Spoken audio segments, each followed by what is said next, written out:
जब इंसान मायूस हो जाता है तो फिर उसके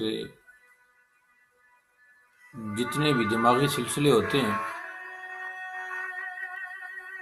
वो गोया काम करना छोड़ देते हैं। लेकिन जब वो अल्लाह की रहमत की हमा वक्त उम्मीद रखता है तो फिर उसकी तसल्ली का सामान होता रहता है। इसीलिए इरशाद फरमाया, ला तक़नतू मिन रहमतिल्लाह, अल्लाह की रहमत से नाउमीद मत हो।